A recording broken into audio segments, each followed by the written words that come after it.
Hello everyone, it's Jeff again, and I would like to tell you a story about John Tornow, the wildman of Wynoochee.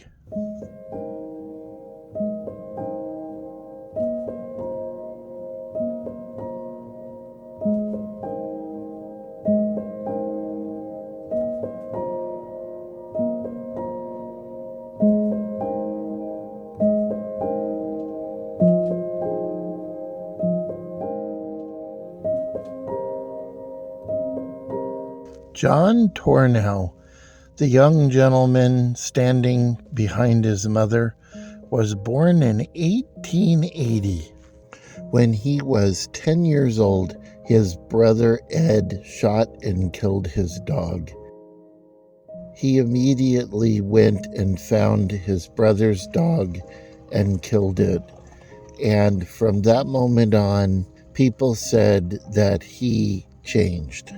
He began disappearing and spending the night in the woods. And as he entered his early teens, he would stay out longer and longer until he was gone for weeks at a time.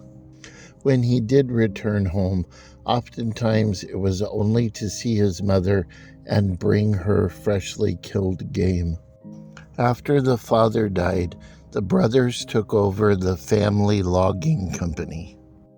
John occasionally worked as a logger, but more often continued to maintain his solitary ways in the wilderness, living off the land and dressed in animal skins with shoes made of bark.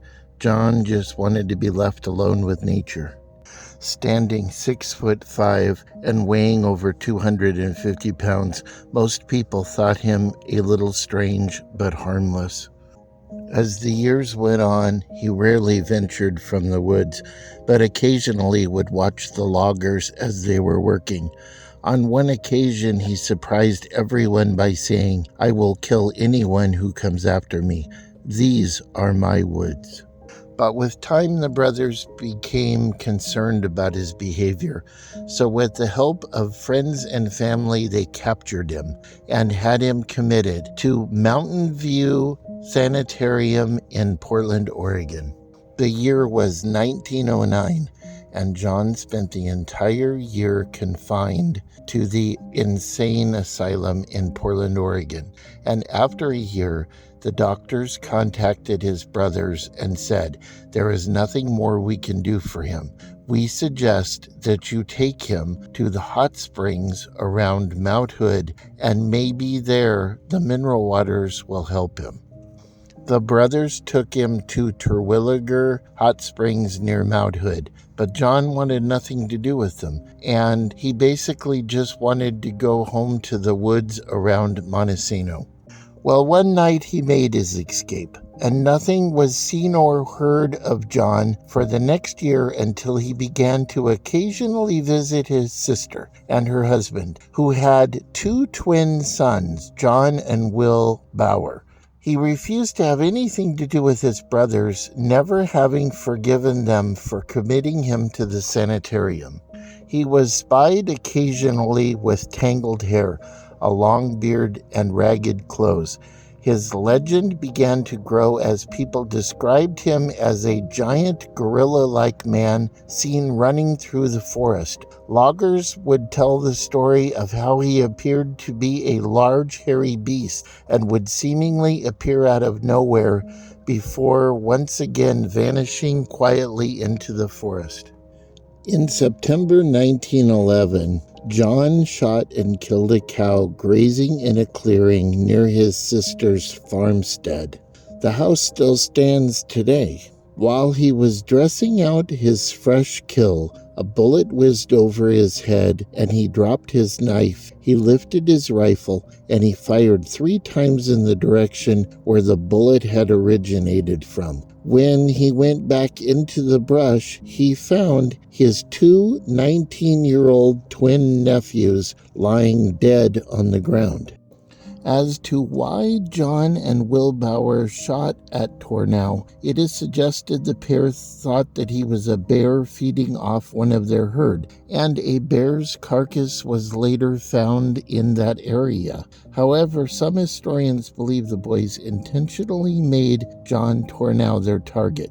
Though the truth will always remain a mystery, the mountain man no doubt reasoned that someone was trying to capture him or kill him when he returned fire. After seeing his dead nephews, John Tornow quickly fled the scene, disappearing into the deeply forested Wynoochee Valley. The incident would become the beginning of a legend that would grow large over the next several years and ultimately result in the death of the solitary mountain man. When the Bauer boys did not return home, their family contacted Chehalis County Deputy Sheriff Colin McKenzie. Soon the deputy rounded up a group of more than 50 men to search for the brothers, who soon returned with their 2 dead bodies. Both had been shot in the head and stripped of their clothing and weapons. McKenzie immediately announced the shooting had been committed by John Tornow, and a posse was rounded up to search for the wild man living in the forest. In no time at all, loggers and farmers making up a posse were roaming the Satsip area and the lower regions of the Wynoochee Valley. Wary of the large man, they knew to have the intuition of an animal and the skills of an Indian. The posse was skittish, wary of every sound they heard, and at one point they accidentally shot and killed a local farmer's cow. Soon the stories told of a cold-eyed giant constantly traversing the forest in search of prey, and soon earned labels such as the Wild Man of Wynoochee and the Cougar Man. The stories soon spread to the adjacent towns of Aberdeen, Elma, and Hoquiam, and no one felt safe with John Tornow on the prowl. Women and children were warned to stay indoors, and the men oiled their hunting rifles and kept hunting dogs leashed for protection. As the men continued to search into the winter, they were forced into the lowlands due to deep snows. John Tornow simply headed higher terrain. Sometime later, the wild man broke into the Jackson's Country grocery store, intending to help himself to a few provisions. Often he was known to burglarize cabins and stores in order to get what he needed to survive. However, on this occasion, he found more than just flour, salt, and matches, but also a strong box filled with $15,000. The grocery store also served as the town's bank. In no time, Chehalis County offered a $1,000 reward for the return of the stolen money. And despite their fears of the wild man, the number of men hunting John Tornow dramatically increased. Blasts of gunfire could be heard echoing in the forest, and on February 20th, 1912, the gun-happy posse killed a 17-year-old boy, mistaking him for John Tornow. A few weeks later, a traveling prospector reported to Sheriff McKenzie that he had spotted a suspicious camp in Oxbow. Together with Deputy Game Warden Albert Elmer, the pair headed out but found only a cold campfire at the point where his camp had been spied. Sure enough, the money was buried somewhere close, and the two began to search, though they were rewarded only with 2 gold coins, and they never found the strongbox. But Sheriff McKenzie and Warden Elmer went missing, and the reward was immediately increased to $2,000. On March 16th, Deputy Sheriff A.L. Fitzgerald gathered up another posse to hunt for the ape man in both Oxbow and Chehalis counties. They searched high and low. What they found instead was the bodies of Sheriff McKenzie and Warden Elmer. Both had been shot between the eyes. Though the searches continued and he was spied here and there, the mountain man continued to elude capture. A month later, on April 16th, Deputy Giles Quimby, pictured here, along with two other men by the names of Lewis Blair and Charlie Lathrop, came upon a small shack made out of bark. Quimby wanted to head back for the posse, but the two other men balked at having to share the reward money. So guns ready, they approached the shack, and when a shot rang out, hitting Blair, he immediately fell into the nearby bushes. Lathrop returned fires but was immediately hit in the neck and killed instantly. Quimby, left alone with the marksman, desperately tried to negotiate, telling him that all he wanted was the strong box and promising to let him go free if he told him where it was. Finally, the mountain man relented. It's buried in Oxbow by the boulder that looks like a shark's fin. Take it and leave me alone. Having retrieved the information, Quimby did not keep his word, but instead opened fire. Quimby returned to Montesano and got Sheriff Matthews and yet another posse, and the men began the trek back to the spot where Quimby had fired on John Tornow. After cautiously approaching the trees, he was found dead, leaning against the trees. The men found $6.65 in silver coins on his body, identifying them as the ones that were stolen from the bank.